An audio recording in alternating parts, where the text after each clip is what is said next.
pretty. Oh. Oh. Decomposed. Oh, God. What the hell? Dude, calm down. I'm just trying to get over it. Hello, all. Now that you've seen my playthrough, you know what a no hit, no death, no damage, stealth, no detection, one-shot, pacifist playthrough looks like. You're welcome. So I won't spend too much time in the preamble because I do have a lot to say about Shadow of the Erdtree and its bosses, so I want to get through everything as quickly as possible.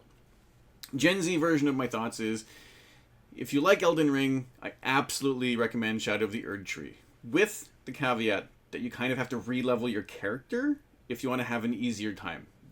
The operative word here is easier, not easy. Those are different. The big discussion around Shadow of the Erdtree is whether it's too hard. I don't think it's too hard.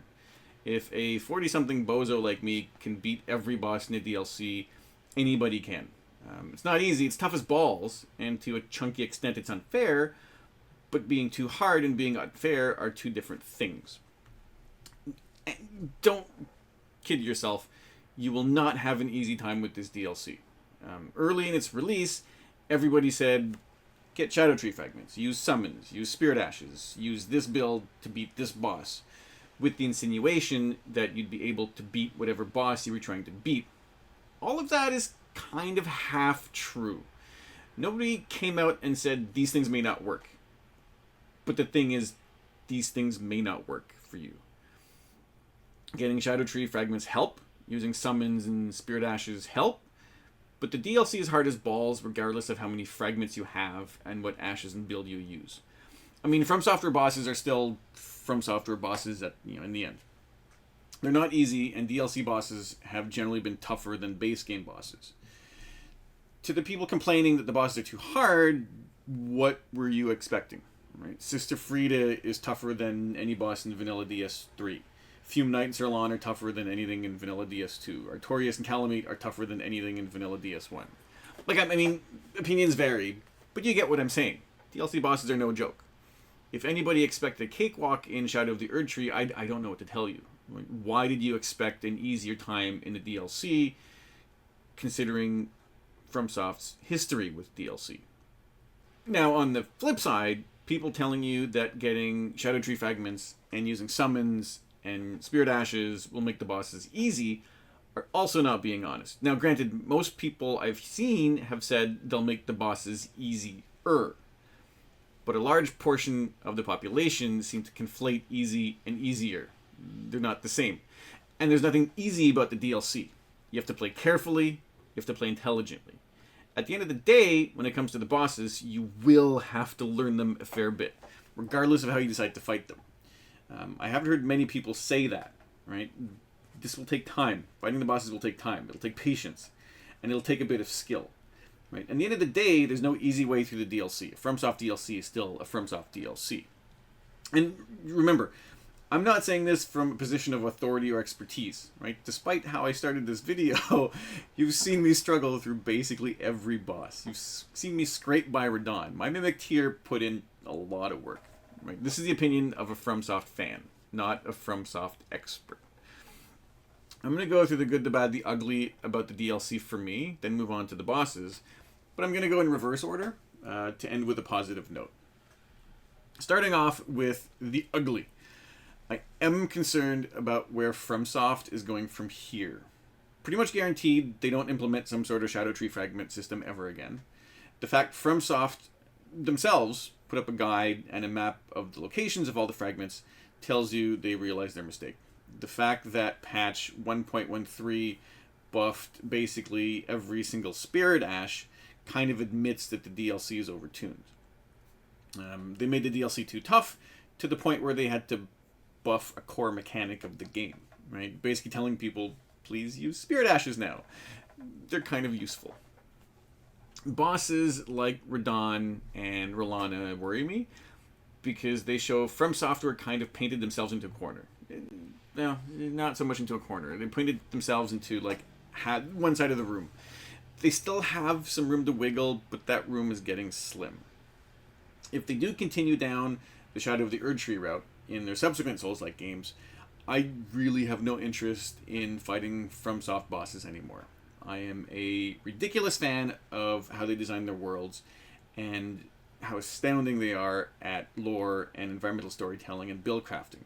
But based on Radahn, R'hllana, and a few others, bosses will either be a puzzle with one very specific solution, or they'll just make the bosses so silly only the hardcore folk will be able to defeat them because their combos and their punish windows will just be nuts.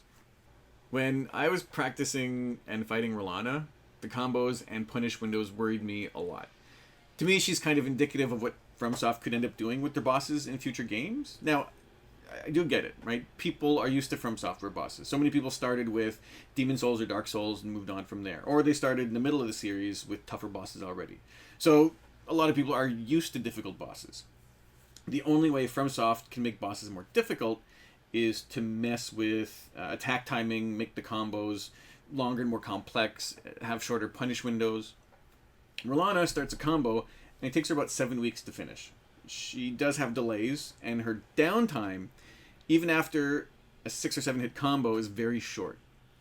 I ended up feeling bad for Shadowtree Avatar, because it has very obvious and very reasonable punish windows, especially after his big Holy Halo attack in his 3rd phase.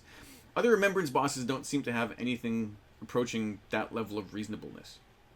R'hllana's 7-hit combo and Mesper's attack where he flings himself around the room, goes up in the air, and crashes on the ground, or his 5 or 6 hit snake combo, for example, are prolonged stamina-intensive attacks that should necessitate a fair amount of recovery time, but they don't.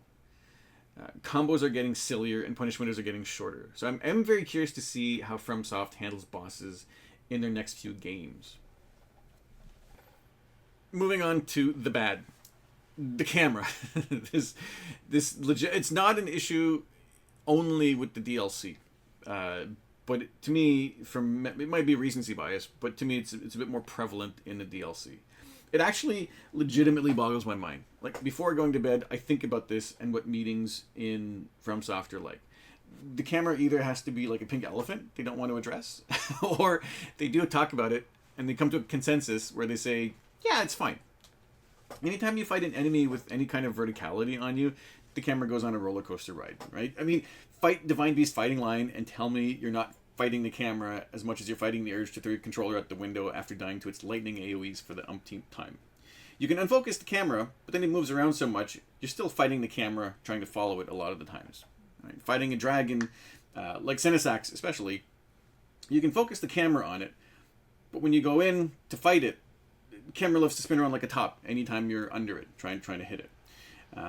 If you unfocus, you can't see 80% of its body when you do try to go fight it. Either way, you can't do much to see what's going on. There's a very easy fix for this. Very easy fix for this. Have the camera be able to go through walls, which would then become transparent. You know, like the game already does when you go inside a tent. Or, even easier, when you're fighting a big boss, have the camera zoom out to see the entire boss, or most of the boss. Right? There's been, 7 Souls games and Souls adjacent games? And the camera's still a big issue. Like, I don't know why it's still a big issue. Moving on to the cheap hits. And there are some. From memory, FromSoft has never had frame traps. There might be some. I'm not completely familiar with all of their bosses, but I don't know of any. Right? The Elden Ring base game doesn't have any frame traps as far as I know. Shadow of the Erdtree has Radahn's cross slash. Radahna's dual slash, where she goes right before she goes forward. Mesmer's 1-2, a whole bunch of stuff. What's going on here, right? Now, to be fair, all of these can be avoided, but it takes very precise precisioning and movement. Or it takes specific gear, right? Meteor, in his 2nd phase, summons his laser that has 2 passes. That first pass can't be avoided at all, unless you have distance or very specific Ashes of War. Very curious to know what's going on inside FromSoft to have these kinds of attacks in the game when this kind of thing has never happened before in any of the games. And again, if I'm wrong, please correct me. even Millennia's waterfowl is more forgiving than these attacks here. Now, I have heard from one creator, I think it was Lobos, that Rolana has so many roll catches when you fight her that it basically feels like you're fighting a developer instead of a boss. I do kind of agree with that, right? Not to spoil anything, but I do like the Rolana fight. But I just couldn't figure out where to position myself to minimize the damage. I always got hit. And that's the thing. If you want to dodge, there's only one way to do so to avoid damage, right? Like I said earlier, it seems like the bosses are becoming a puzzle with one solution. Finishing off with the good. Now, the exploration, the environment, environmental storytelling, the lore, the weapons they introduced, the incantations and sorceries, the boss design, which is different from actually fighting the bosses, and I'll get to that when I talk about Jori. These are all fantastic. People are split on the inclusion of Shadow Tree fragments, and I'm in the camp of being okay with them.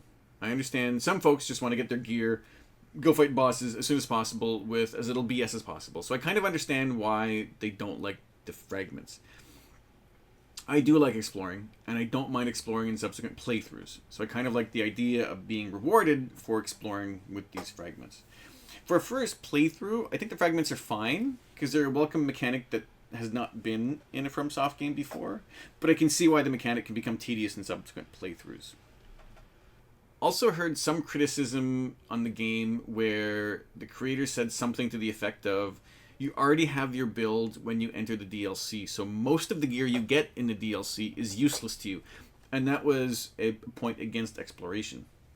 But my response to that is that how does that differ from the base game? Right? You go through a dungeon with a strength build, and you beat a boss, and you get a staff as a reward. That's not helpful to you regardless of whether it's the base game or the DLC. Right? DLC does do a good job, I find, of including a variety of weapons for a bunch of different builds, including new weapon types, right? You will find something that you can use, whatever build you have. Not everything is going to be useful, just like the base game, right? The DLC also likes to give you a lot of smithing stones and somber smithing stones, so it's not really an excuse for not upgrading something you find interesting when you do find it. Another interesting criticism I heard said that in the base game, if you're underpowered, you can go farm runes and power up as much as you want. But in the DLC, you only have 20 fragment levels, and that's that. If you feel underpowered, tough luck, right? Now, up to a certain point, I agree with that. I mean, your rune level does help you out a little bit in the DLC, but Shadow Tree fragments are really the intended way of getting stronger. So having a limited number of levels in a FromSoft game is an unorthodox way of doing things. There's not really a way around this. I kind of agree with that thought, right? As I've said, I don't mind the fragment mechanic, but the idea here is also why I don't think they're going to bring anything like this back in future games.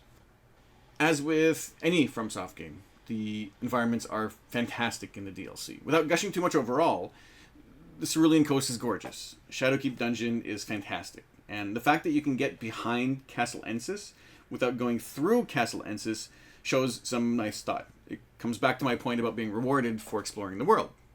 Now, on the downside, the map doesn't seem as dense as the base game's map, but there's generally something to see as you're running around, even though there might not be something to do. All in all, yes, you agree. Okay, he also agrees. All in all, even if there are criticisms of the map being a bit sparse at times, there's still tons of nooks and crannies to explore, and if FromSoft makes another open world game, I won't be disappointed. I'm also happy with the weapons I ended up using in the DLC. I started with Eleanor's pole blade from the base game, and I kind of mained that for most of the DLC. I ended up getting a few DLC weapons, a couple of great katanas to fight Baal and Radahn. I did go back to the main game to get some rapiers for Dancing Lion and Rolana, and I did use Romina's pole blade of the Bud a bit, although I found that a bit slow. The playthrough here wasn't meant for me to use all of the new shiny things from the DLC, but I do like the inclusion of all the new shiny things.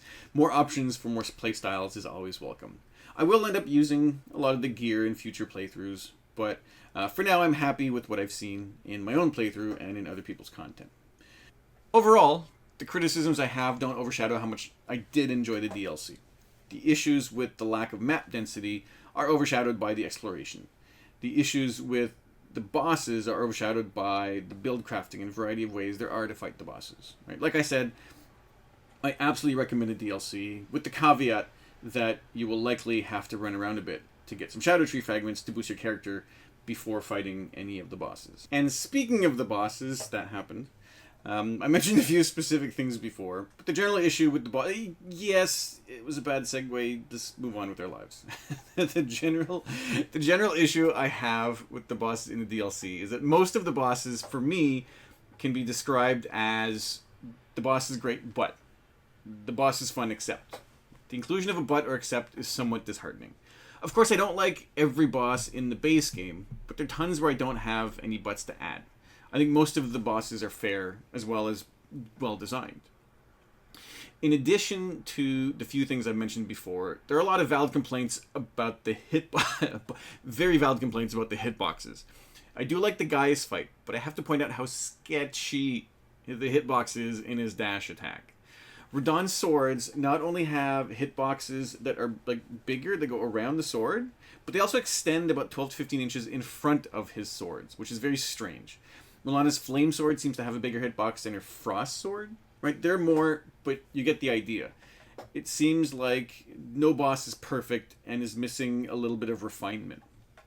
However, to give credit where it's due, it doesn't seem like any of the bosses input read, so that's a big plus. I'll be linking a pretty good video below that does go over the inconsistencies of the bosses in the DLC. It does look like a lot of time went into designing the bosses in the DLC, though. Remembrance bosses especially are big theatrical spectacles with fantastic movement and design. Unfortunately, it seems like a lot of the bosses seem to focus on cinematics rather than a fun boss fight. Most of the boss fights do have redeeming qualities, but compared to the base game's fights, it seems like the feel of the bosses was prioritized over the enjoyment of fighting them. He's asking me, my cat's asking me, but you also, to finish off, might ask me what my least favorite boss is. Well, I'll say that my least favorite boss is the same as everybody else's least favorite boss. My least favorite boss is the one I'm currently fighting when you ask me what my least favorite boss is. Right. So, I will be going over every boss in the DLC. The list is not a perfect worst to best list, but they're vaguely arranged in that order, with some of the bosses clumped together for convenience. This being my list, it's okay to think differently. Please let me know if you disagree. And let me know why you think Jori is the worst boss in all of FromSoft history. Because if you don't, then you're just objectively wrong. Shit!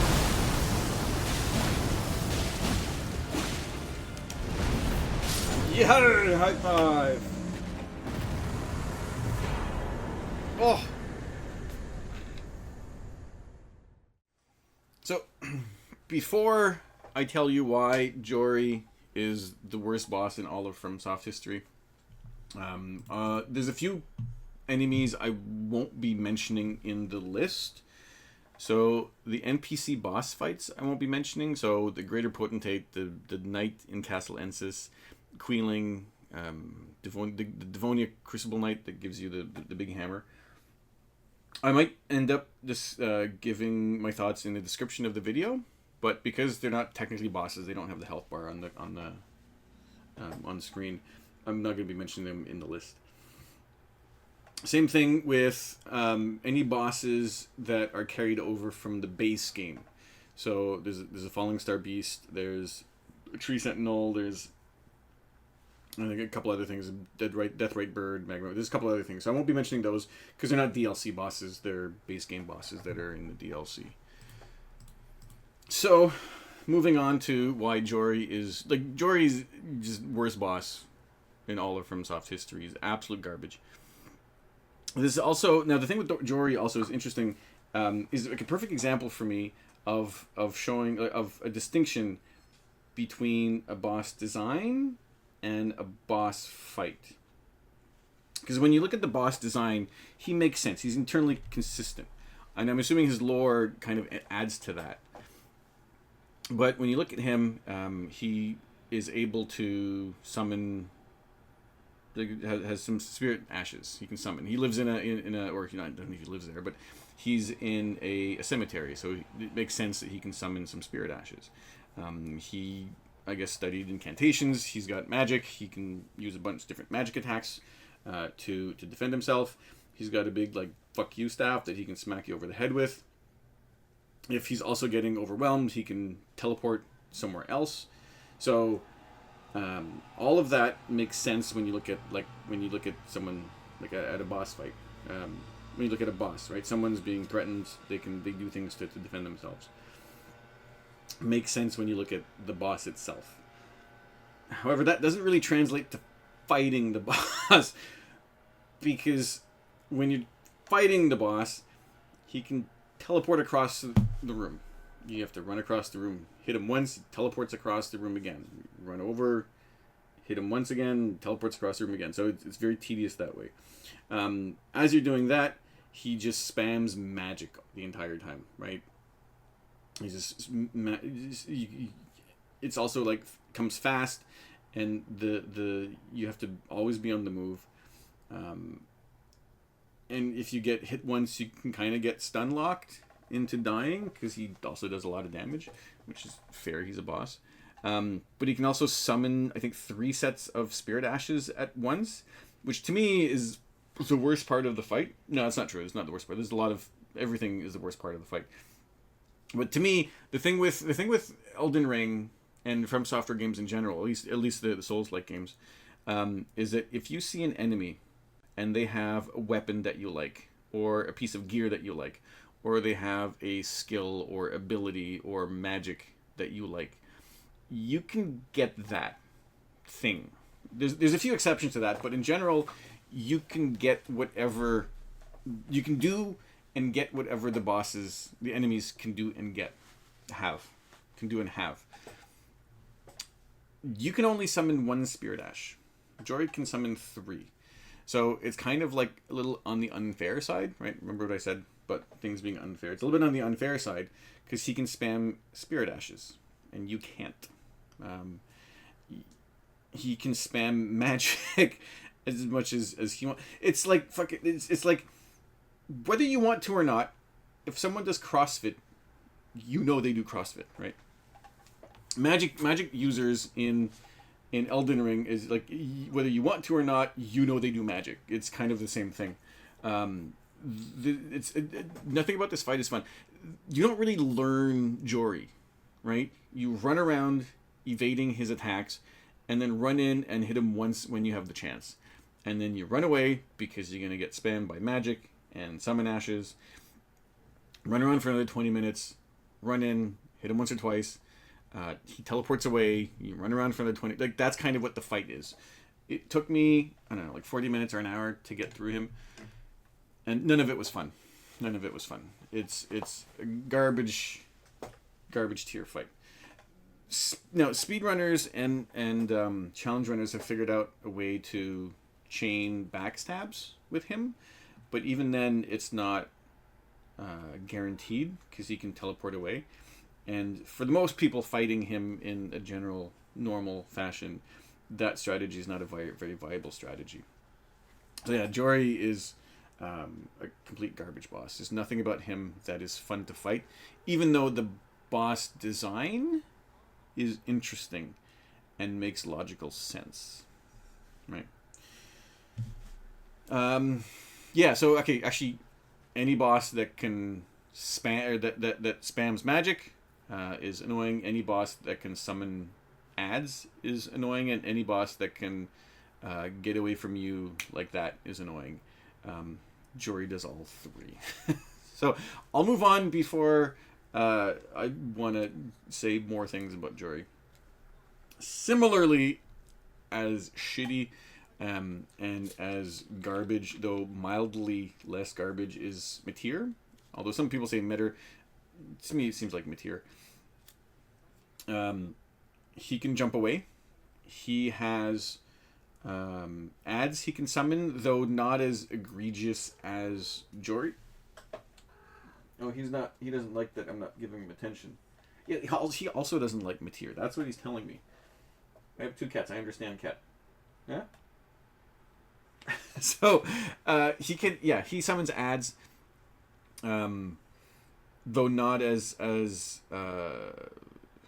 rampant as in the Jori fight.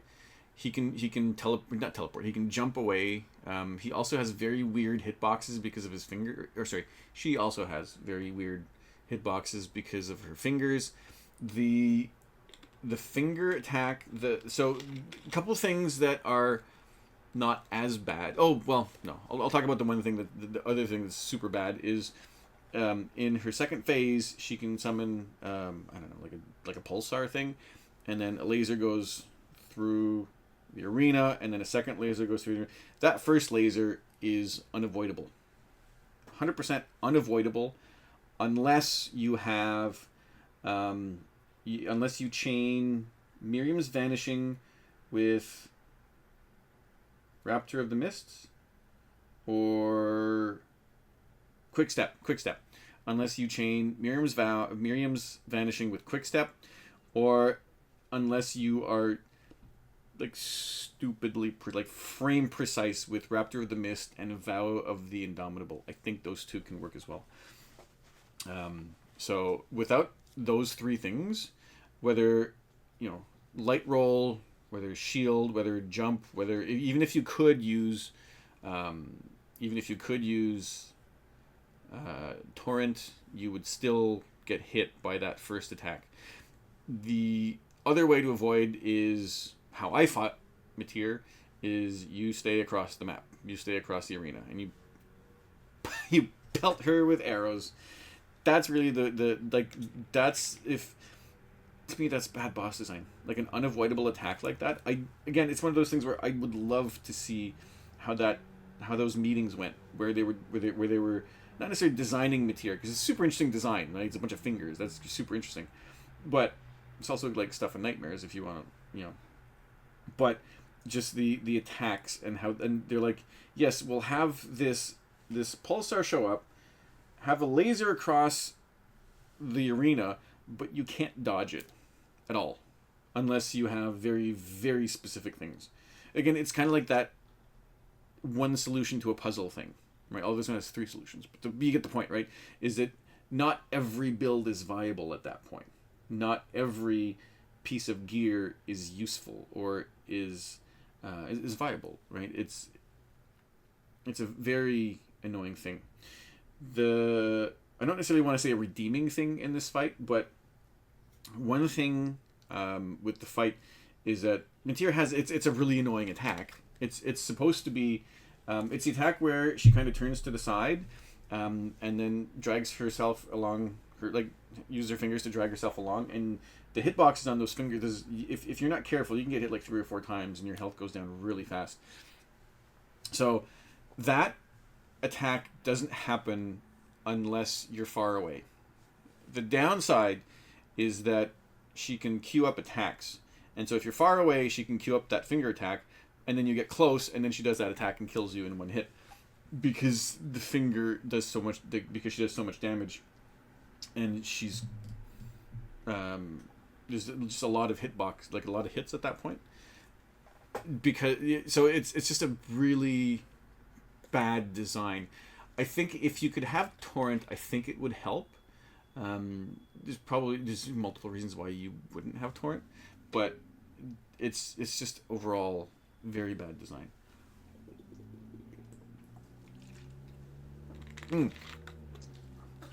Overall bad boss fight design. The design, right? Again, the idea that she can summon, she's mother of fingers. The idea that she can summon fingers makes sense. It's just annoying to fight. Anyway, moving on to next is Ancient Dragon Senisax. I've made no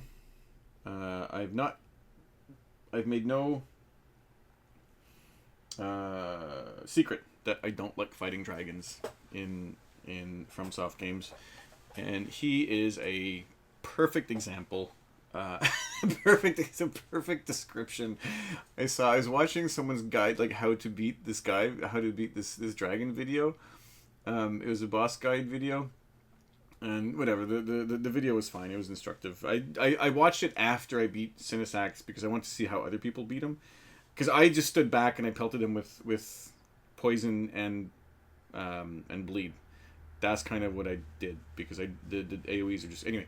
Yeah, and so the top comment on this video was like, FromSoft, okay, let's just be like Fortis Axe, but like 20 times the AoEs.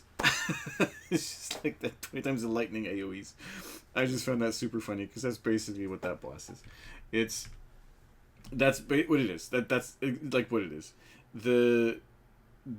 It's also a dragon. You can only focus on its chest, if I remember properly. You can't focus on its legs, unless I'm wrong on that, which is just dumb. Oh, I think you can focus on its head and its chest. I think that's what it is. You can't focus on anything lower than its chest.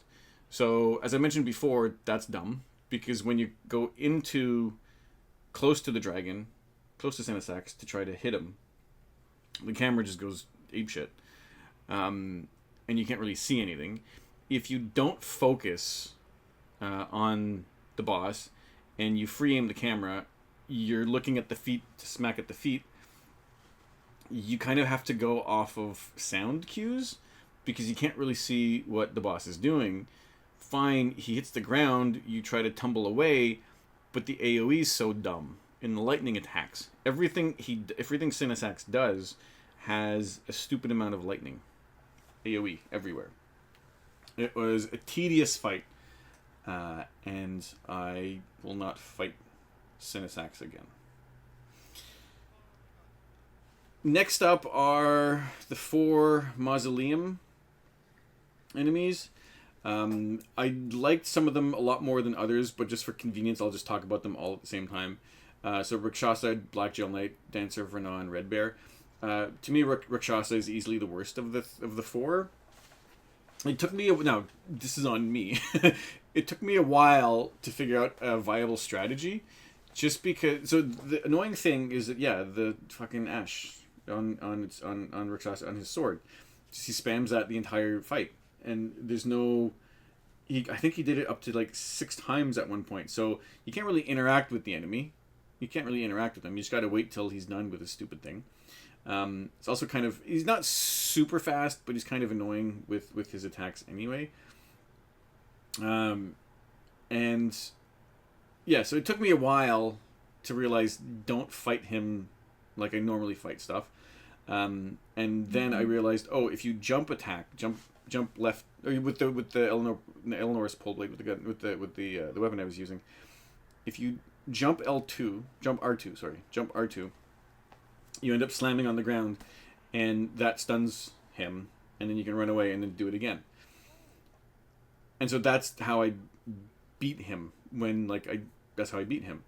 And so it's a very one-dimensional boss fight, if you really think about it that way.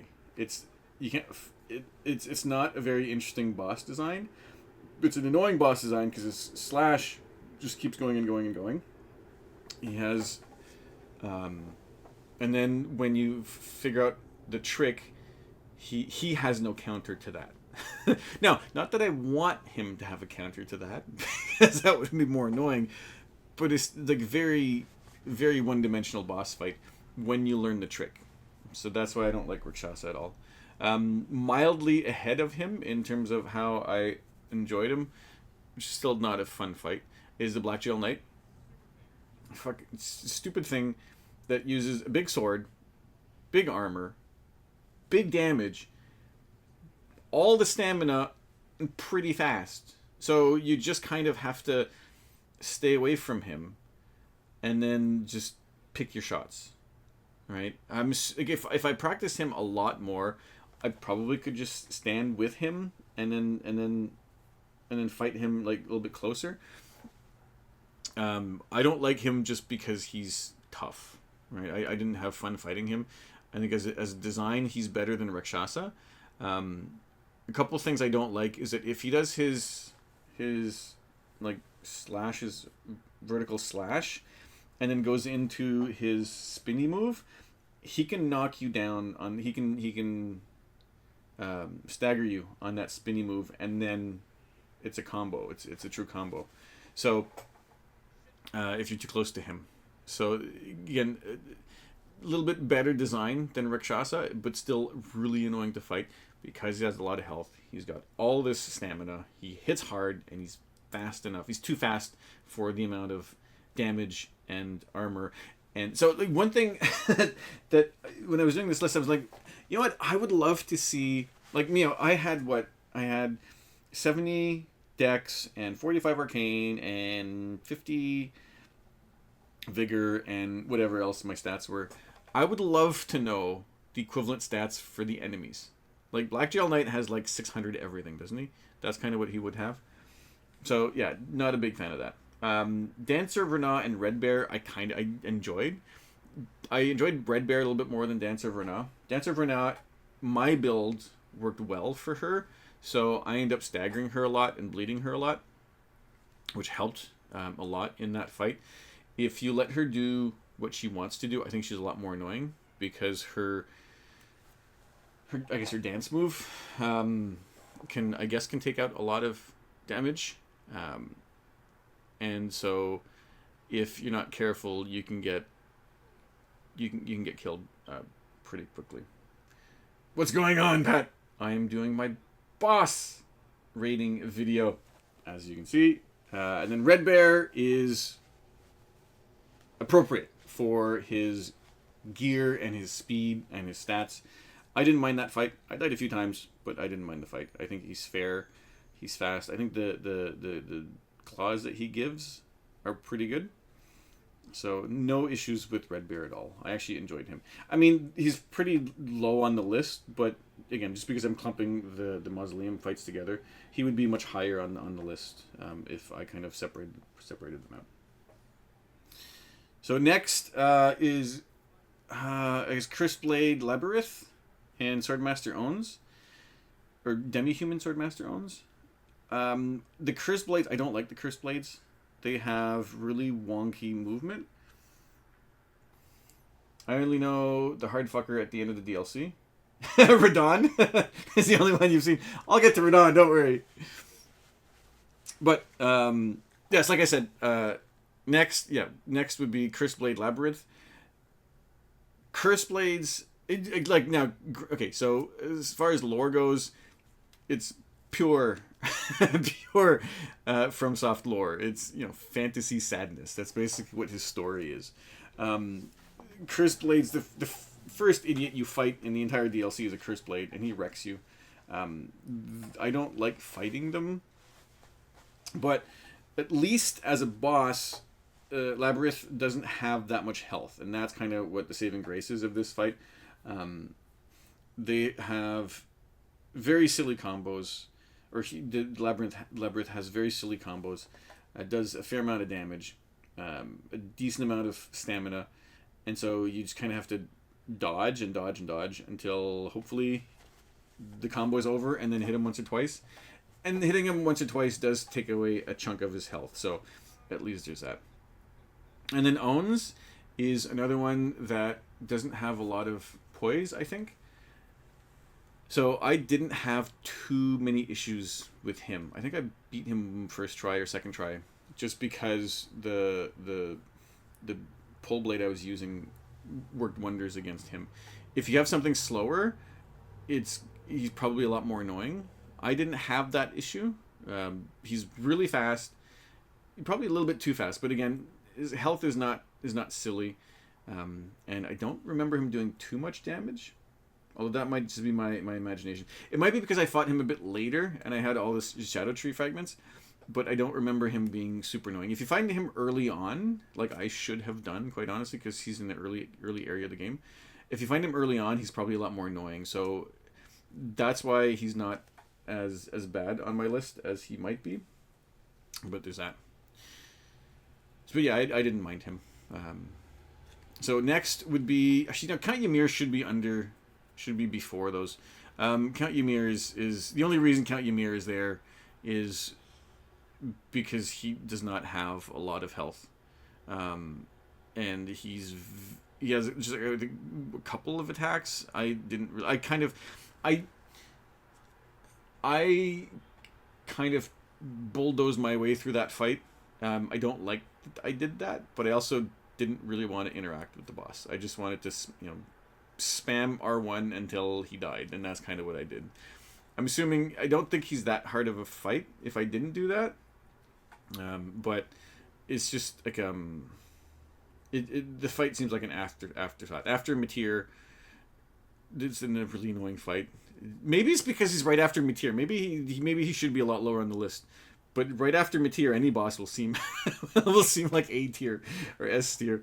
So maybe that's why I placed him there instead of a bit lower down on the list. But yeah, I no particular issues on Ymir. It's just not great. Same thing with next up. Same thing with Demi-Human Queen Mariga. So Demi-Human Queens are in the base game. This one's a bit different name. But also the environment's a bit different.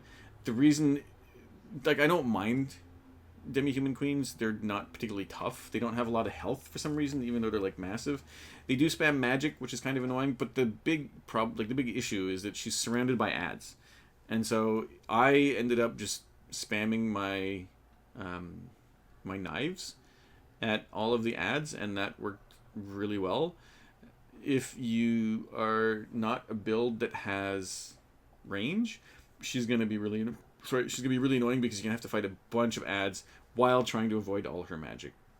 But again, the saving grace on this is she does not have a lot of health, so at least there's that. Next up is Chief Bloodfiend. No real issue one way or the other. So this is kind of, there's a few exceptions here, but this is kind of where the bosses become not super annoying. No, not super annoying. They become less annoying and become more enjoyable. There's maybe one exception, which I should probably move. Well, I'll keep it that way. Again, it's not a perfect worst to best list. It's just kind of vague order like that. But anyway, Chief Bloodfiend, nothing. I died a few times, then I realized his timing, and nothing particularly good or bad about Bloodfiend. He's just a standard dungeon boss. Nothing, right? Nothing big, nothing bad, nothing good, nothing. It's just there. What else can I say? Yeah, I mean, he hits hard, but he should, and his health is okay. Yeah, nothing like I can't really say anything good or bad about him. He's just there, and he's a dungeon boss, and like you can put him. You can take Chief Bloodfiend, put him in the base game, and he would be like as is, and he would be fine in the base game as is. Maybe take away some of his health first, but right, nothing big, nothing bad, nothing good, nothing. He's just there, and it's fine. Next up on that list is Lamenter. I put him above Chief Bloodfiend because he has a mechanic. Not a lot of bosses in Elden Ring have mechanics, so I don't necessarily think he's that interesting a boss, but he has a mechanic, so that's why he's not lower or higher. Not lower on the list. He's the highest, one of the highest dungeon bosses in there. No, that's not true. There's a few more out there, but. It took me a few tries, like a few times to figure out a few deaths to figure out what his mechanic was. So not good, not bad. You know, his health is fine, his moveset is normal. He's just a boss with a mechanic, which is something Elden Ring doesn't usually have. Next up would be the Ghost Flame Dragons and the Jagged Peak Drakes. Now, to be completely honest, I think there's 3 Ghost Flame Dragons. I only fought 2. There's 2 Dragon Peak Drakes. I only fought 1. But the bosses I didn't fight are exactly the same as the ones I did fight, so I feel fine speaking about them.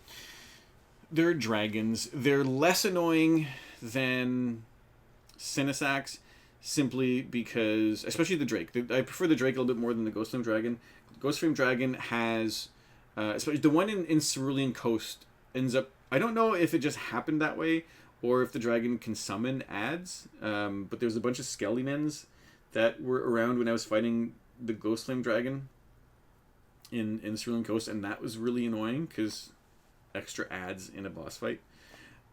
And he's got the AoE, that's it. He's got the flame, his flame attack that does a fair amount of damage, whereas at least Jagged Peak Drake is just fire, so...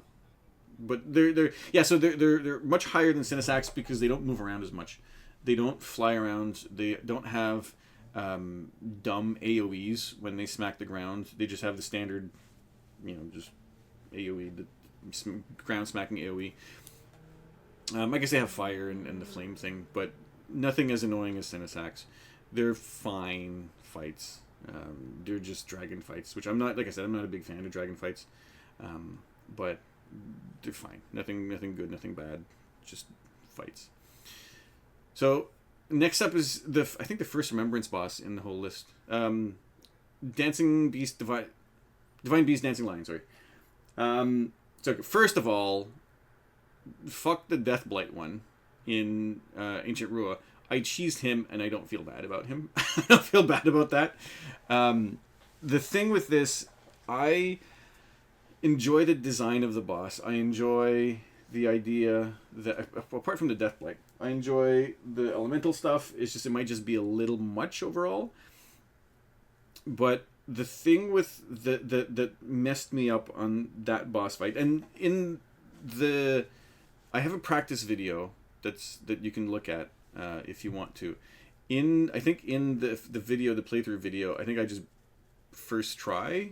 I think I killed him first try because I just didn't want to deal with him. I gave myself the Anspur rapier, and I got mimicked here, and I just wrecked him because I didn't want to deal with him. The thing with him is that none of his attacks, to me at least, he's got a bunch of small little attacks that are not particularly difficult, but the fact that they can be chained together in such a way, and the way the dancing, like the dancing line, the way it moves is it's just my brain just. You didn't hear that, but someone was outside just yelling. Also, not a Divine Beast Dancing Lion fan. Obviously, but it just disintegrates my brain. Trying to figure out how to dodge this thing's attack is, to me, just doesn't work well with my brain. Just doesn't want to work with this boss. I don't know why, and it's a me thing, right? And so that's why I think most people would probably put him a little bit higher on the list, like as a better boss than me. But I just couldn't figure, except for the Deathblight one. Fuck that. But I think a little bit lower than probably most people. The music is absolutely fantastic in that fight. It's super orchestral, insanely good score in that fight. However, on the really pretty much universally agreed on BS meter on that fight is the camera. God damn, the camera on that fight. That's probably a big negative that everybody would talk about in that fight. But yeah, no, for me, nothing is particularly difficult. Well, the elemental stuff is kind of the lightning phase is kind of bullshit. But I think to me it was just how everything was chained together. Just my brain just didn't want to figure out how to dodge things properly. So when I was practicing, I just got frustrated, and then I'm like, you know what, fuck this boss. So I did what I did to beat him. It's again, I think there's only 2 or 3 bosses I did that in the DLC where I just didn't want to interact with the boss. I just wanted to tank the boss and bulldoze the boss, and that was the first time I did that in the DLC. I did say that I kind of wanted to know what I could have done if I just soloed him, because I was doing a lot more damage than I thought I would. And so that with the my Mimic Tears damage and my damage really wrecked. So next time I play through, I'm probably going to try to fight him solo. But again, fun boss with some personal brain issues that I can't deal with his movement. I can't deal with how he chains stuff together.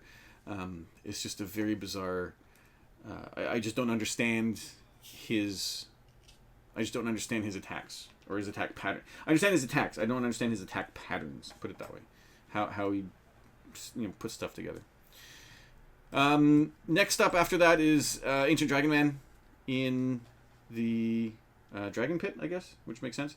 I have no issues with that. I kind of enjoyed the fight.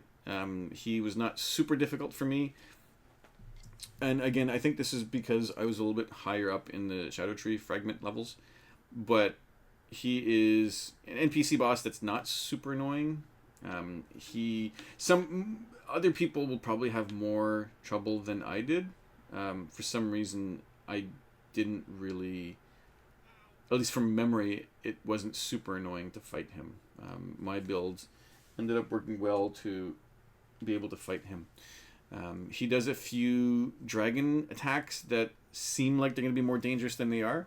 So when you're far away and he brings up his, what looks like a scarlet breath, and he just like pokes at the ground in front of you, you're like, oh, okay, that's fine.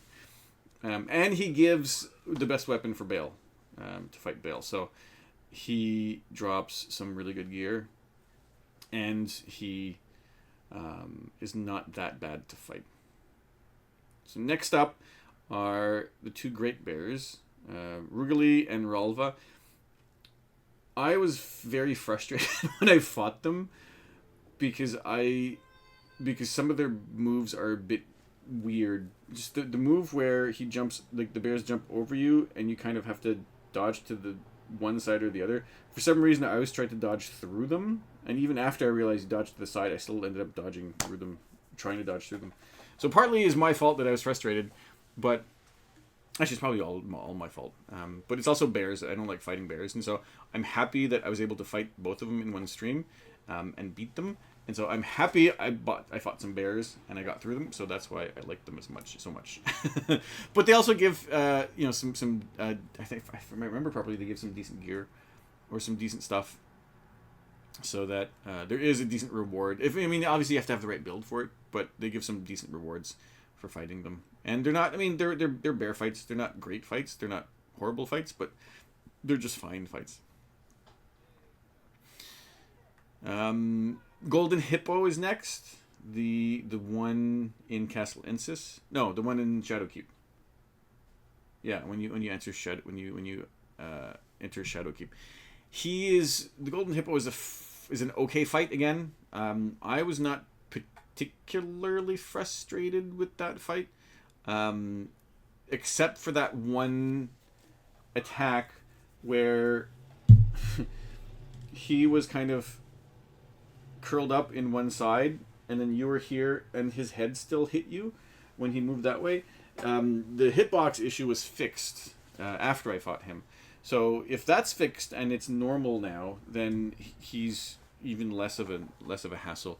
The one big complaint I have about him, first of all, the arena is a bit small for the size of the boss, so that's kind of one thing. But it's also and the camera, because of that, the camera's a bit awkward. But the one thing with the boss here is that the quills are somewhat RNG.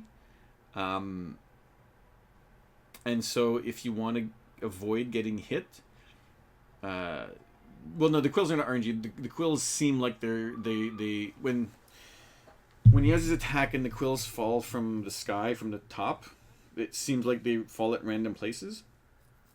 And there's not really, unless I missed it, there's not really a big indication of where they're going to fall. So whether you get hit or not is kind of RNG. So if you're looking to limit your damage, you may or may not limit your damage, just based on that. Now, I might be missing something, but that's kind of the impression I got from that fight. Not a particularly fun time for that, but otherwise I have no issues with the fight. I think speedrunners and challenge runners have a lot more of a problem with this fight because his hitboxes are so bizarre, and again the quills, if they get to that point, are kind of random when where they hit, so you might get hit, and especially rune level 1 challenge runners, they're kind of if they don't script the boss, then they're in a big trouble because they might die because of RNG. Next up for me are the two Death Knights, the one with the 2 axes and then the one with the halberd, I guess. I did practice the one with the axe, the one with the halberd a fair bit. And then I ended up doing it first try on stream. And then the second one, which is the one with the 2 small axes, I think I did first try as well. So the one annoying thing on these fights is the delayed attacks. They have delayed attacks, which are very annoying. But once you can get around that, the grab attack is something that you can avoid as well. If you can avoid those two things, then the fight's fine. I have no issues with. I generally have no issues with knights, other than their delayed attacks. They do a lot of damage, and they're not super fast, which is kind of how it's supposed to be. If you're wearing that gear, and you have that poise, and you have those weapons, you shouldn't be moving fast. So I think those fights are those two fights are appropriate fights again. Oh, my cat agrees with me then. Okay, so they're a big fan of the Death Knights as well. Next up is Dryleaf Dane. Not in the Lita fight, because I'm not going to talk about that fight, because it's not a boss fight. But in Morth Ruins, you kind of summon him and you fight him. I enjoyed fighting him. I don't have too much of an issue with Dryleaf Dane. He's fast. He's not super tanky, but he's an appropriate boss, right? And he gives you I don't know if he gives you, I don't know where you get them, but he introduces to you or shows you new fighting style, new weapons. So yeah, decent fight. Nothing great, nothing bad. A little bit more on the entertaining side. He's not frustrating. His hitboxes are pretty, from memory, his hitboxes are pretty accurate. So if he hits you, he hits you. If you miss him, you miss him. So yeah, just Dryleaf Dane. It's an NPC. I think it's the best NPC fight in the game, I find. Solo, not with Lita, but solo, I think he's to me this is easily the best NPC fight in the game.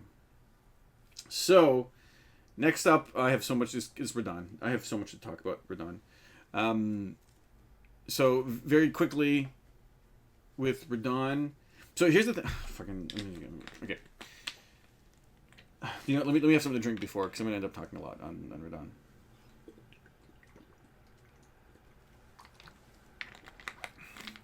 He's a little bit higher up on my list, but he is again. Remember my words for Jori. As a boss design, he's incredibly well designed. The lore is fantastic. His his moveset is great. His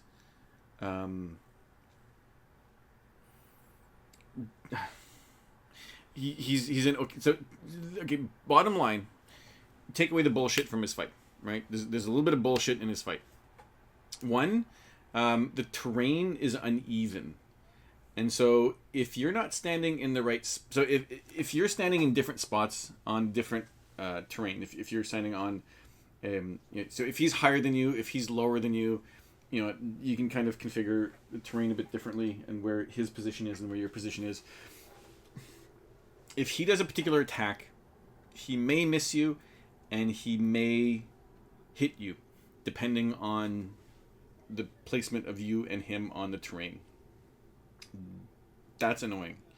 There are a few times where I could swear that he should have hit me and he didn't. There are a few times, more than a few times, where I could swear he shouldn't have hit me and he did. There's a few times where I don't know how he hit me. Maybe that has to do with the hitboxes on his sword more than the terrain. Swords more than the terrain.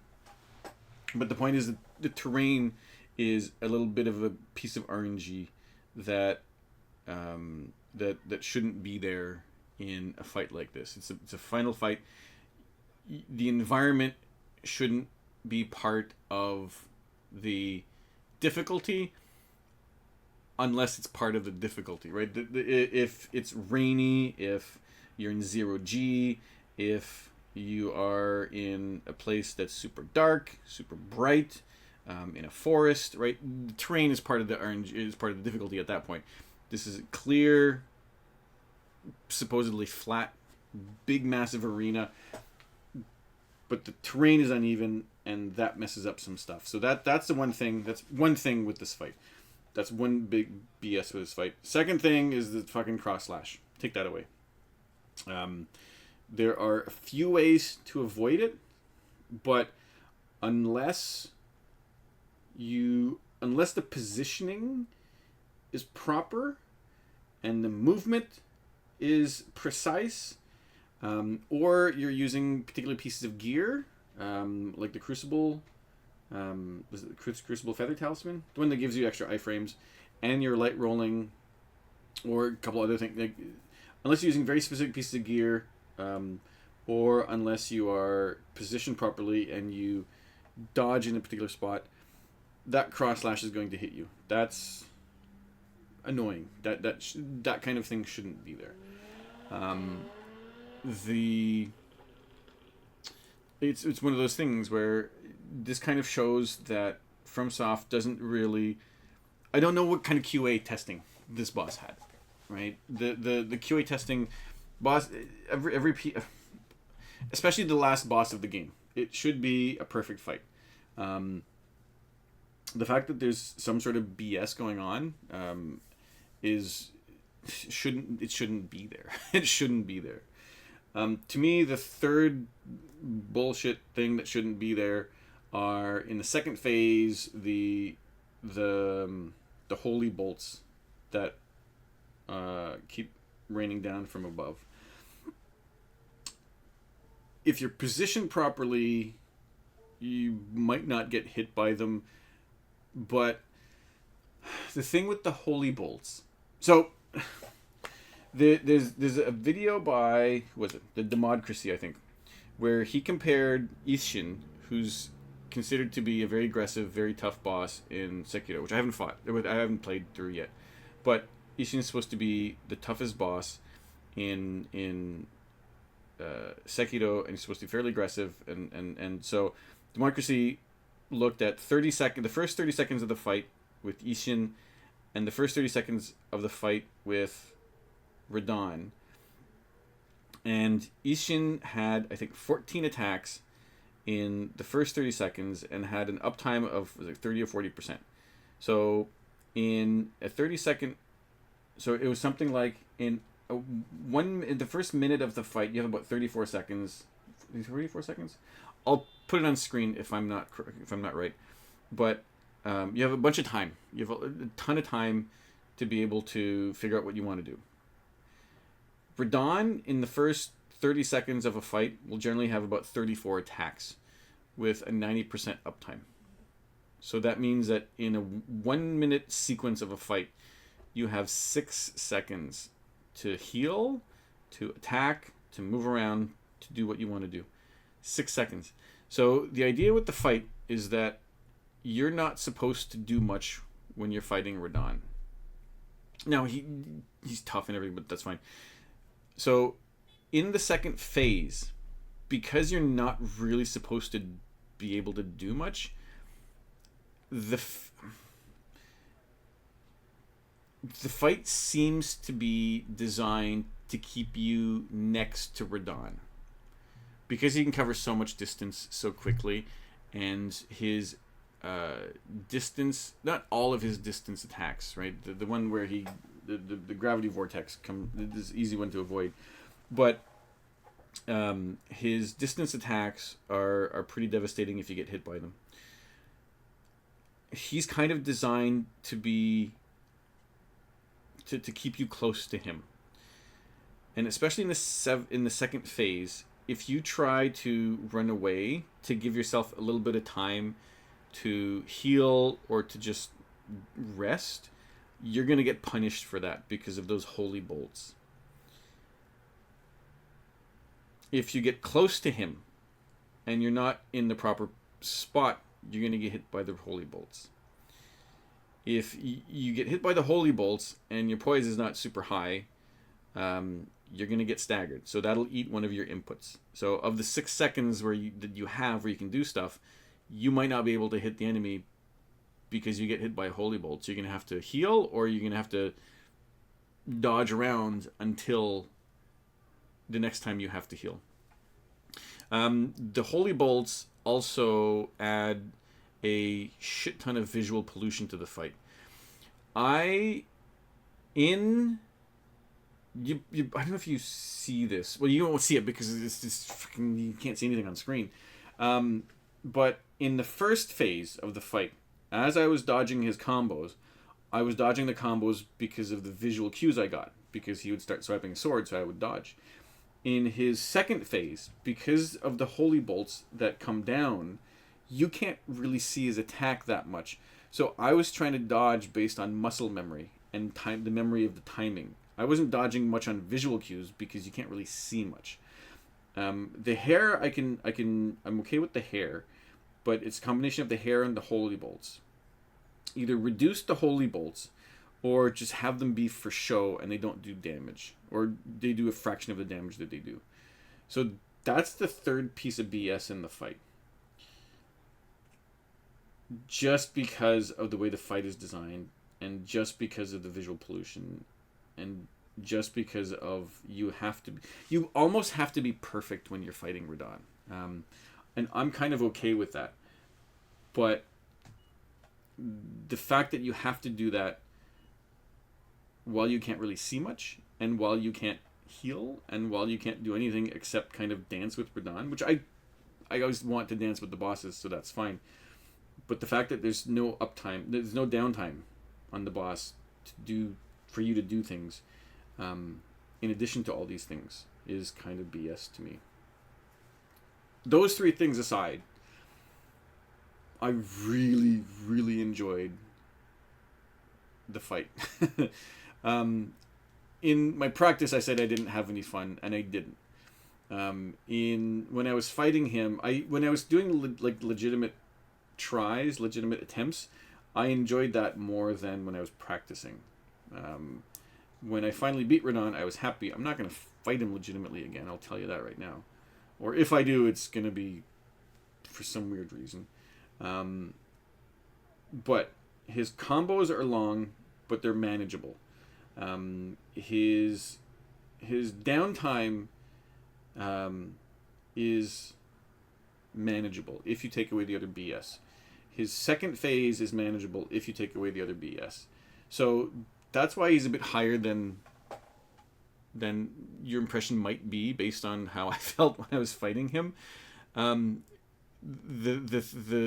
BS stuff takes such a big part of the fight. Because he does so much damage, that cross slash is very punishing. Because he's so fast in the second, he's fast anywhere, but in the second phase, because he's fast, the visual pollution makes it really hard to see him and to be able to dodge properly. The uneven terrain gives you hits because of RNG, not because you did anything wrong or because the boss is doing something weird. It's you're doing the same thing that you did before, you're just getting hit for it because he's a bit higher than you, or you're running up a hill and that's slightly slower movement speed than if you're going down. Like it's I don't know if that's the reason, but I remember watching a streamer test the terrain and he was getting hit sometimes, and other times he wasn't getting hit and he was doing the same thing over and over again. So that BS, like those three pieces of BS aside, it's a well done fight and I could handle that. It's just that if so to me that's why he's there. He's a fun boss with three massive bullshit things in your face that should not be there, or at least should be mitigated in some way. FromSoft is not going to mitigate that. FromSoft, in quotation mark, fixed the difficulty issue by boosting all of the summons in patch 1.13.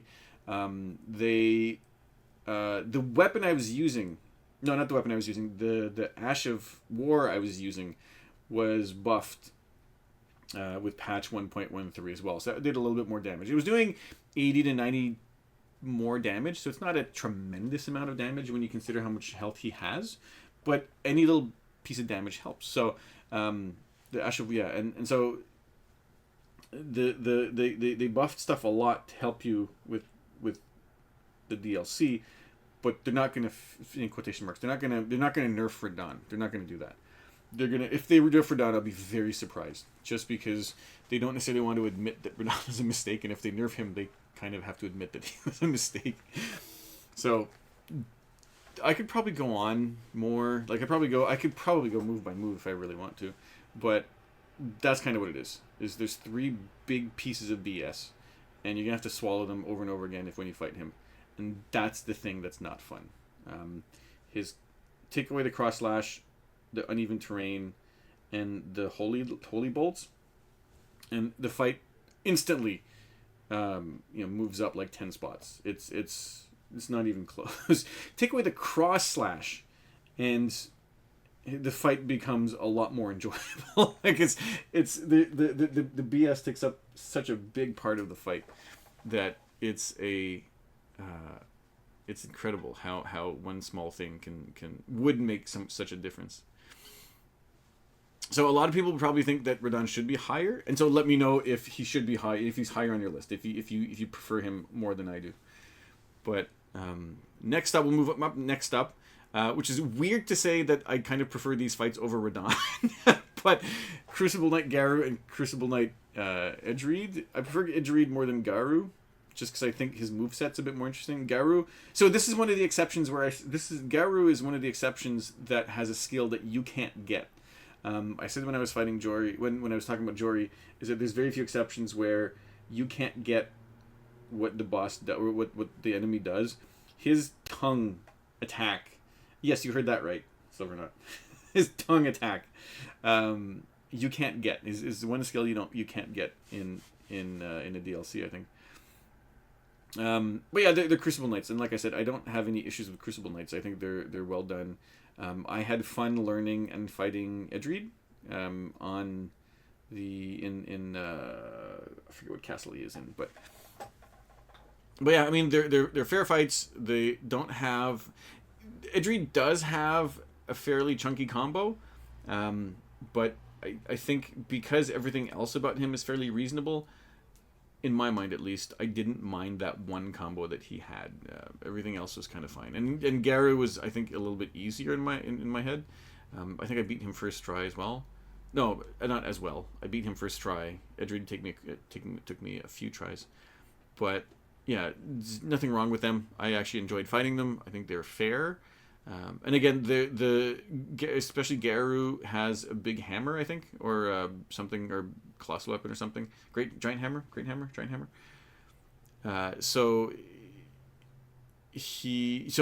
then he has the proper amount of poise and speed and stamina and combos and that kind of thing. So no issues with Crucible Knights. The two Crucible Knight bosses, I enjoyed them. Moving on with Putrescent Knight. I have no issues with Putrescent Knight. I think he's a fine boss. His fucking delay. He delays his attacks until next week, though. That's the one thing. It always messes me up. He always messes me up. Or the delayed attacks always mess me up. I don't like them at all. And Putrescent Knight does have that. But he's otherwise fine. He has some interesting timing in his combos sometimes. He's like fast, slow, fast, that kind of thing. But fun design, fun fight. Is very manageable fight as well. It's not overwhelming.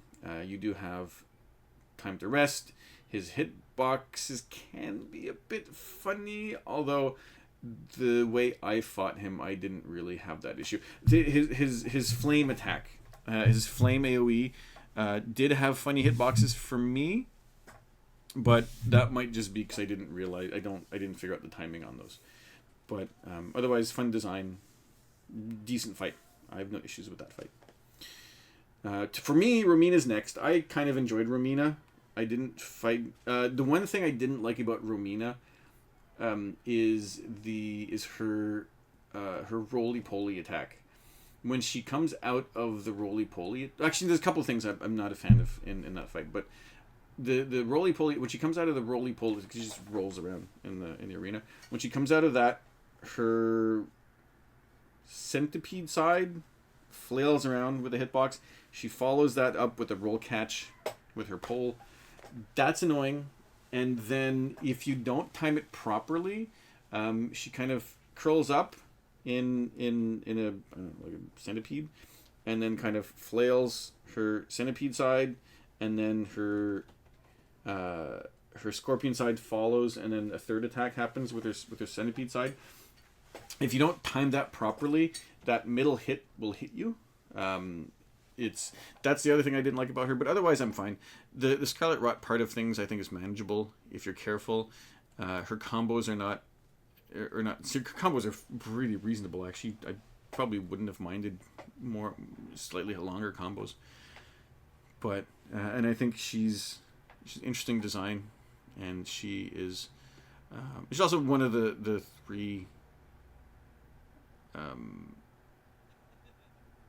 mandatory bosses that you have to fight. I don't really have anything else to say for her. Yeah. Oh, another thing is that her second phase starts pretty quickly. That's kind of, a lot of people don't like that. I don't think it affected me that much because I kept my distance a fair bit on her when I wasn't engaging with her. So so I didn't mind that fight. I'm okay with Romina. I look forward to fighting her again next time I get to her. Getting close to the top. I think all of the fights remaining are... No, that's not true.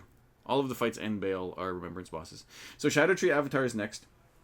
When I was streaming, one of my viewer came in who I've known for years from playing Destiny 2. He said, "Oh, there's a boss near where you are," because I was in Shadowkeep, and he's like, I can't figure him out. He's got 3 phases." I'm like, oh crap. The boss with a FromSoft boss with 3 phases. Ah, crap. Just have nightmares of Sister Frida. But I got to Shadow Tree Avatar, and I don't mind him. The hitbox on his blood loss on his thorn attacks is a bit weird. Like it seems to be in front of the actual thorns, but other than that, I kind of enjoy the fight. I think it's well done, and if you have a fire build, you're just gonna wreck Avatar. I probably got frustrated, but kind of from a distance. Not a bad fight. The 3 phases seems kind of arbitrary, but it's the phases do get slightly more difficult as you go on, but they're not the difficulty spike is not silly. It makes sense. The one thing, like I said earlier, the one thing about Avatar is that I feel bad for Shadow Tree Avatar because FromSoft treated it like a base game boss in that he has very long, well, comparatively from the DLC, very long punish windows. And so, especially after his 3, like in his 3rd phase, he's got the Xing AoE thing, and he does it 3 times. He falls to the ground, and if you're close to it when he falls to the ground, you can wail on him for a while. So, but that shouldn't happen in the DLC. He should be like just fall to the ground and then get back right up and do it again, right? Like, so I feel like he could be a little bit harder, and I wouldn't mind. Because of the rest of the bosses in the DLC, how they're designed. Next is my top 5. So the next 5 fights I enjoyed. That doesn't mean there's nothing wrong with them, but I really enjoy them. The downsides are minor compared to how much fun they are to fight. First in that top 5, and again, this is just sort of vague idea. You ask me tomorrow, maybe Rolana's going to be lower than Mesmer. Maybe Gaius is going to be higher than Bale. Like it's but so Mesmer's next. I very much look forward to fighting him solo because I spent a lot of time off stream. I didn't record it. I don't know why I didn't record it. But I spent a fair amount of time off stream learning his 1st phase. And then I said, you know what? I will try summoning Hornsent and then getting my Mimic tier. And then he's going to wreck me. He's going to wreck all 3 of us in the 2nd phase, which is fine because then I'll be able to practice the 2nd phase and then get through it. That didn't happen. We actually wrecked him. So he's one of the bosses, one of the 3 or 4 bosses that I bulldozed, but I inadvertently bulldozed him. So But very theatrical, very fun. The visual pollution is there.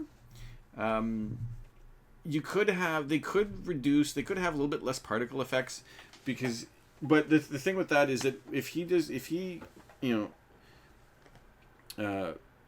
if he throws out his fire, things, his, I don't know, his potions, his perfumer thing, it's not really a perfumer thing, but it looks like it. You know that he's going to follow up with his spear of some kind. So it does block the attack, but you know when an attack is coming, so you know what to look for. So very fun, very dynamic, very fast. The one thing with his fight that I recognized, and I could not for the life of me figure this out in my practice, is that at one point he has his spear on the ground, and then he kind of flicks it towards you and hits you. But the thing is that if you walk around him away from the spear, like, he could almost go 360 degrees to hit you. That's really silly. The tracking on that particular attack is just dumb. It's really dumb. So the best way to avoid that attack is by jumping when he kind of flicks his things towards you. Because there's been a bunch of times in my practice run where when I, again, just walk around him during that attack, he misses me.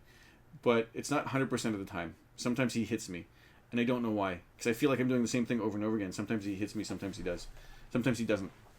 And so I just have to dodge instead. So that's really the one thing that I find particularly annoying about him.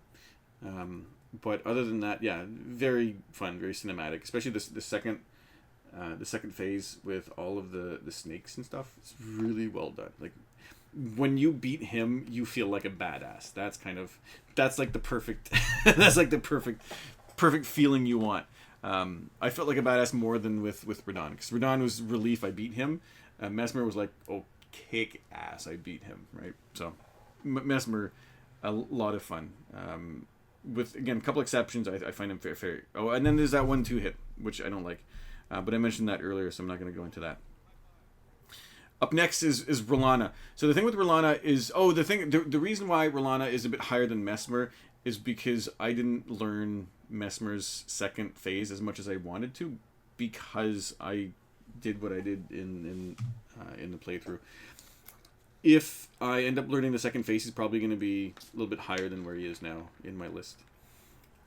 Like I said, next is R'hllana. The thing with R'hllana is, in my practice runs, I want to like R'hllana. Her fight is really fun. The big issue is her combos just last forever. Combos last forever. And if you want to avoid getting hit, you have to be in particular spots at particular times. And like I said, her right hand, which holds the frost sword, seems to have a smaller hitbox than her flame sword, or than the sword in her left hand, which is weird design. So if she does a move with her left hand, and you're kind of standing somewhere and you get hit, if mirror image, if you're on her right in the same spot and she does the same move with her right sword, you can kind of avoid getting hit. It's a very bizarre design. So I couldn't kind of figure, as in my practice runs with her, while I was practicing her, I couldn't really figure out where to dodge to kind of avoid all of the hits. I got decent. I mean, you can see in my fight with her, I got hit a lot, but I was able to kind of dance with her in the way I wanted to for the most part. So I did enjoy that. I just didn't figure out how exactly where to put myself. So that's but like I said, her combos are just really long. She also likes to spam magic, right? Remember what I said about CrossFit? Not as bad as Jori, but also she's not a pure... I think she's Ronaldo's twin sister, so of course she's going to use a lot of magic, I guess. But yeah, fun fight. She's probably like one... As much as R'hllana worried me, I think she's a fight where the cinematics... They tried to match that. They tried to match the fun fighting her with the cinematics, and it's kind of like, it's like a sweet spot for that. Next up is going to be a bit controversial, I think. I really like Gaius. The one thing with, again, the one thing, right? The boss is great, but the boss is fun, but the one thing with Gaius is that freaking rush, the rush attack, the dash attack, that hitbox needs to be tightened up a bit, because either he's too wide or jumping through him just doesn't do what you want it to do. There's something weird with that, with the hitbox on that attack. Oh, there you go. Oh my god, my cat wants to eat my hand. He maybe disagrees with. Maybe he likes Gaius. Maybe he likes that attack. He's attacking me now. But other than that, I don't really have an issue with Gaius. I think he's nicely. I think the idea is I think is you're supposed to fight him on your horse, but fuck that. That's not going to work out for you. So his attacks are nicely telegraphed. I don't think, apart from that rush attack, I don't remember any of his attacks being cheap. I think you are well aware of what he's going to do, and you have time to dodge it. There's a decent amount of punish windows. Right, it's the best enemy on an animal fight in the DLC. Actually, there's not too many animal fights in the animal fight. I think there's too many animal fights in the game that way. But you know what? For what it's worth, I guess his putrescent knight is also on an animal. And I guess technically, Romina is an animal, I guess. But it's kind of like a person on. It just it doesn't matter. It's a freaking video game. So yeah, I really like Gaius. I think he's fair with that one exception with his rush attack. But other than and otherwise his second phase is not silly. He doesn't have crazy anything. He's just I think he's a solid fight. Two more left. Baal is next. Baal, as much as I kept saying a bunch of times throughout this video, I don't like fighting dragons. I enjoyed fighting Baal. He didn't fly. He didn't fly around too much, which is great. If he flew up, it's just to come back right down. The only exception to that, which is fair, it's the phase transition where he goes Super Saiyan, has like 2 extra wings out of nowhere, and he kind of flies around and then kind of whooshes down towards you. But that's fine because it's a phase transition. But otherwise, he doesn't. He jumps across the one thing. Yeah, he jumps across the arena a bit sometimes, but not that bad. Not that bad. I didn't learn him completely because I summoned Igon, and I didn't feel bad for that because that felt so badass. Like it's Igon's redemption. he has to fight Igon. He has to kill. Igon has to fight Baal. He has to get his revenge on Baal. But yeah, no. Fun fight. It's very dynamic. Very fun. It's the best dragon fight in Elden Ring. I also don't remember having as much fun fighting, let's say, Midir or Sin or any other dragon fights from the previous games that I've fought. So yeah, very nice. It's his tells are good. Like his breath attack, if you're far away, is kind of has a weird hitbox, but otherwise, it's a nice fight. Nicely done. It's epic. It's again another cinematic fight that I think they matched with how fun the boss is to fight. Nothing wrong with this fight at all. And to me, my favorite boss fight of the DLC is Midra. Except but the except is not a bad thing. I kind of wish he had more health. He seems a bit weak. So again, it's in the same way that I feel bad for Shadow Tree Avatar because they treated him like a base game boss in the DLC. I find with health they did the same thing with Midra. The fight is I think it's classic FromSoft. Is kind of like the dancer fight from Dark Souls 3, very flowy, very elegant movement, very nicely designed. He can kill you pretty fast if you're not careful, but there is room to maneuver. There is room to kind of breathe and kind of figure out what you want to do. There's room to heal, but you can't be dumb, because the madness can build up really fast and the damage can build up really fast. So I think, yeah, the one bad thing about that is that he doesn't have enough health, which is a weird criticism to have on a boss from Shadow of the Erdtree. But yeah, no, those are. What else to say about that? Oh, and his weapon is super fun. Also, like, it's also like stupidly sad. It's like fantasy sadness again, FromSoft specialty. Not a happy character, but fun lore and fun fight. I think it's. I cannot wait to fight this guy again in whatever character I end up fighting in.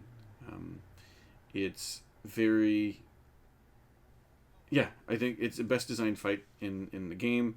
It's a perfect balance of because like a lot of people think that Dark Souls 3 is like peak Dark Souls, right? Because there aren't too many misses in the bosses.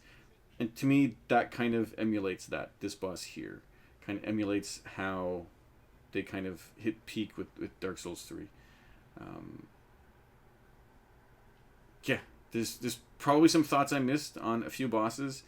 I may add some stuff in post. I may add some stuff in the description. But those are my thoughts for the bosses.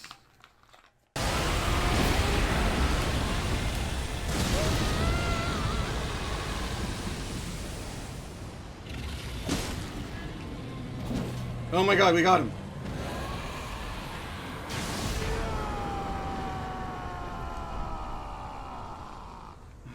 Bail the dread.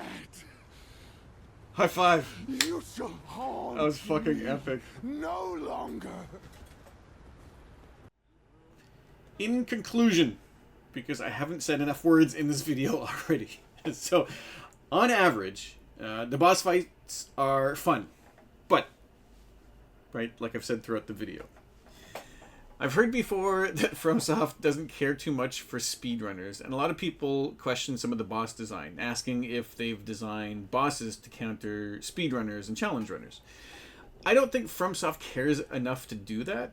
Reacting to a tiny population of their player base to the possible detriment of the entire player base isn't really a smart move, and I think FromSoft is smarter than that. Honestly, I don't think FromSoft nitpicks their boss fights as much as some of their players do. Issues with the terrain, with frame traps, with long combos. I don't think FromSoft thinks too hard about these things. I'm pretty sure their intention is just to make a fun boss fight in a nice looking arena. Now, whether they achieve that is up for debate, but people that want to learn the fight 100% get frustrated more than casual players do, and that's where a lot of my criticisms come from. I'm not an expert, but I do want to learn all the proper counters to avoid damage, and inconsistency and needless complexity are big issues with wanting to learn boss fights the way I do. FromSoft definitely has QA for their bosses, but it's likely not as thorough as what challenge runners and speedrunners will do. They probably fight bosses with a few generic builds, right? Strength, dex, intelligence, faith, what have you. And once the higher-ups are happy with the fights, they go in the game.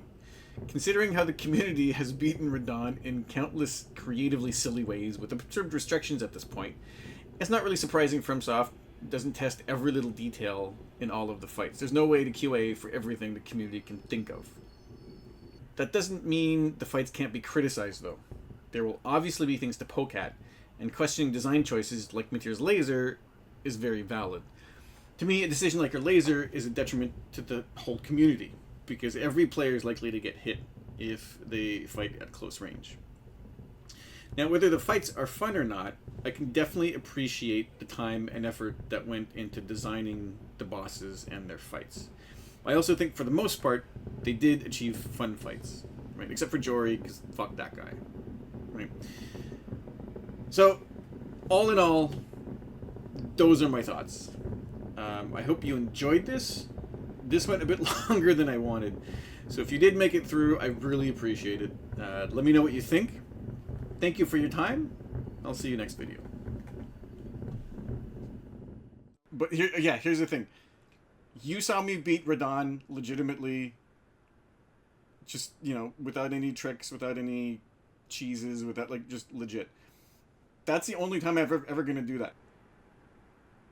But that's it for the DLC.